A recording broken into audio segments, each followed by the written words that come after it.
और वहीं बीजेपी की यूपी में हार को लेकर पार्टी के अंदर घमासान मचा हुआ है और आरोप प्रत्यारोप का दौर चल रहा है। अब खबर यह है कि समीक्षा की रिपोर्ट प्रदेश नेतृत्व को सौंप दी गई है और इस रिपोर्ट के मुताबिक बीजेपी की हार का विलेन भी मिल चुका है।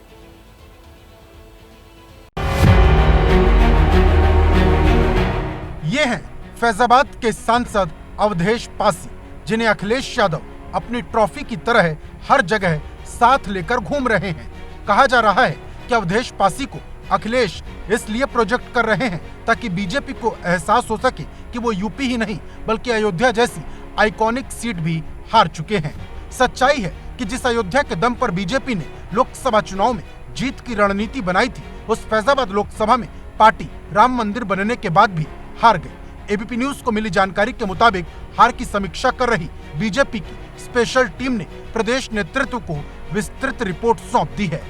सूत्रों के हवाले से जो खबर मिली है, इसके मुताबिक भितरघात करने वाले विधायकों को पार्टी ने चिन्हित कर लिया है।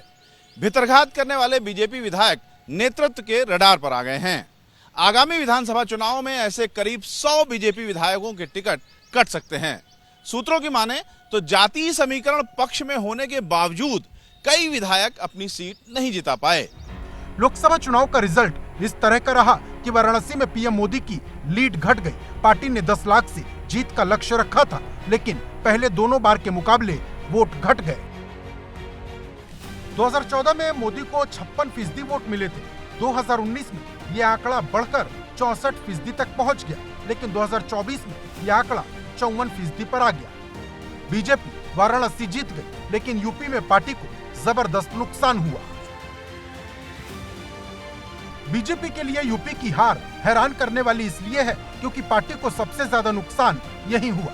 अब अगर सत्ता विरोधी कोई लहर होती तो बगल के मध्य प्रदेश, दिल्ली, बिहार जैसे राज्यों में भी इसका असर दिखता, लेकिन इन राज्यों में ऐसा कुछ बड़ा उलटफेर देखने को नहीं मिला। यूपी में बीजेपी की हार का रीजन वाइज विश्लेषण करें तो 2019 की तुलना में पश्चिमी यूपी में 6 सीटों का घाटा हुआ, अवध में 9 सीटों का नुकसान हुआ, पूर्वांचल में 11 सीटें बीजेपी हार गई, बुंदेलखंड में 3 सीटों का नुकसान हुआ। हार का आलम यह रहा कि अयोध्या जैसी हाई प्रोफाइल सीट भी बीजेपी के हाथ से निकल गई। समीक्षा के बाद पार्टी को जो रिपोर्ट दी गई है, उसके मुताबिक कई विधायकों ने लोकसभा कैंडिडेट के खिलाफ माहौल बनाया। कई विधानसभाओं में विधायकों की निष्क्रियता से भी पार्टी को नुकसान हुआ है। सहयोगी दलों ने भी विधायकों की भूमिका को लेकर अपनी रिपोर्ट दी है।